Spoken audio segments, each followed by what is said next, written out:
실제로 이런 고민을 하시는 분들이 그리고 또 되게 많으실 것 같아요. 굉장히 많습니다. 네. 제가 또 검색을 해서 제가 네. 이런 사례들을 조금 준비를 해봤습니다. 첫 번째는 이제 국내 주식에 100% 투자를 한 투자자분의 어떻게 보면 사례인데요.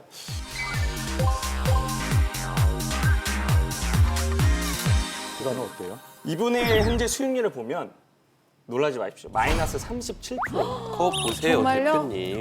와. 이렇다니까요. 그래도 그 반면에 그 25개 외의 종목 중에서는 오른주도 있습니다. 물론 그런 종목들도 있겠죠. 근데 이런 현상이 왜 벌어지냐면 종목이 너무 많다 보니까 관리가 안 되고 그렇죠. 시장이 취약하다 보니까 배당을 많이 줌에도 불구하고 주식들이 하락을 하면서 전체적으로 수익률이 안 좋은 그런 상황입니다. 그러면 해외랑 국내랑 절반씩 하신 분 사례도 있나요? 예, 물론입니다. 네. 이분 같은 경우에는 뭐 국내 주식뿐만 아니라 국내 자산, 특히 액티브 펀드라든지 펀드를 같이 가입을 하신 분인데요.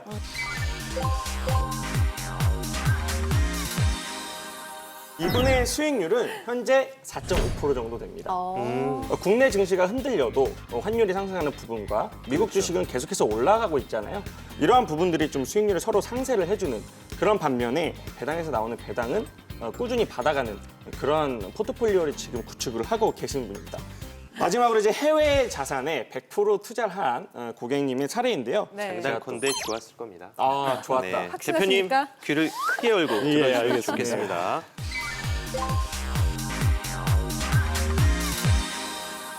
이분 같은 경우에는 그렇게 ETF 자체는 많이 오르진 않았어요. 환율이 5% 정도 오르면서 전체적으로 8% 정도 수익률을 기록을 했습니다. 앞서도 말씀하셨지만은 그 세 번째 8% 수익률을 낸 그 분의 입장에서는 환율의 변동이 자기인데 유리한 쪽으로 움직였기 때문에 맞습니다. 8%가 되는 거예요. 네. 자기인데 불리한 쪽으로 움직였을 경우는 마이너스 효과도 가질 수 있습니다. 해외 투자한 주가나 ETF 가격은 올랐음에도 불구하고 원화가 강세가 됨으로 해서 오히려 손실을 볼 수 있죠.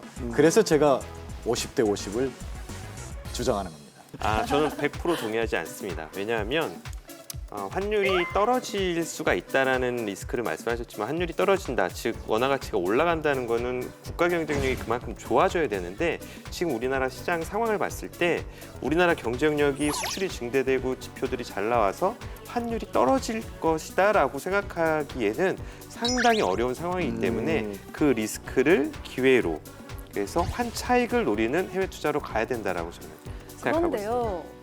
8% 아까 말씀을 하셨는데 네.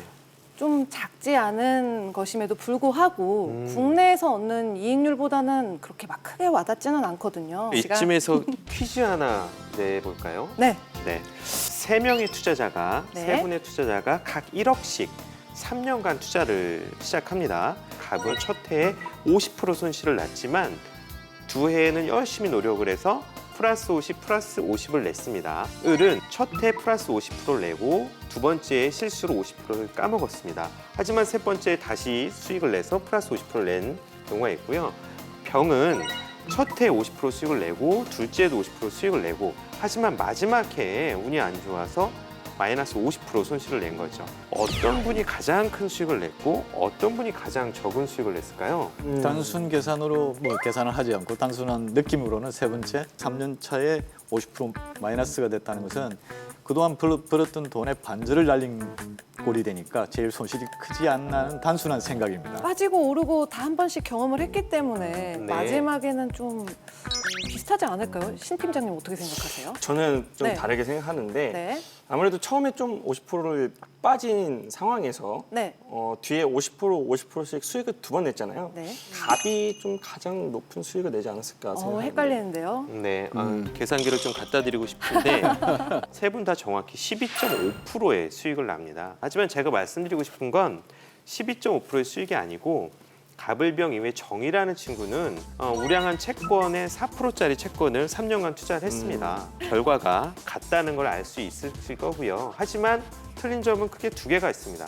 앞에 가불병은 마음고생이 엄청나게 심했을 거예요. 그리고 우리나라 주식시장에서 한 해에 50%씩 수익 나는 사람은 거의 찾아보기가 어렵습니다. 이 비교만 보더라도 꾸준하게 손실을 보지 않고 수익을 내는 게 얼마나 큰지를 알 수 있고요. 아까 8%가 작으셨다고 하셨는데 와닿지가 않아요. 그 네. 8%가. 아까 그 4%가 3년 됐지만 네. 8%가 3년이 되면 훨씬 더 크겠죠. 와우. 네. 국내랑 해외의 투자비 배분에 대한 이야기를 나눠봤는데 마지막으로 한 줄 평을 어떻게 들어볼 수 있을까요? 국내에 좋은 기업, 경쟁력 있는 기업 많습니다. 제가 정말 사랑하는 종목들도 많고 국내 주식에서도 충분히 기회는 있지만 제가 말씀드린 건 확률입니다. 우리나라에서 좋은 수익을 내는 확률보단 해외 투자에서 높은 확률을 내는 확률이 상당히 높기 때문에 해외로 가자고 저희 한 줄 평은 저는 맛있는 것만 먹는다로 하겠습니다. 그래도 저는 편식은 별로 안 좋아합니다.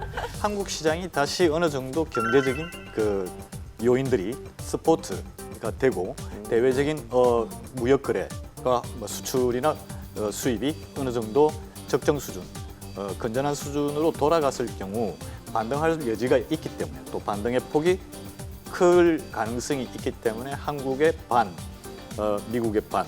즉 그래서 한 줄 평은 편식은 금지. 전 아무리 맛있어도 반반씩 먹습니다. 반반씩 드신다. 예. 양념 반, 후라이드 반. 네. 그렇죠. 모든 투자의 투자 최종 판단은 시청자분들의 몫입니다. 현명한 투자 선택하시길 바라겠고요.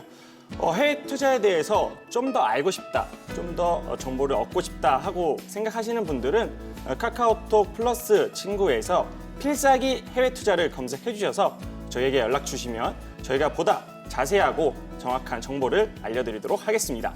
연락 주세요. 그리고 오늘 방송은 유튜브에서도 보실 수 있는데요. 검색창에 SBS CNBC 증권을 검색하시면 언제든지 다시 만나보실 수 있으니까요. 많은 시청 부탁드리겠습니다.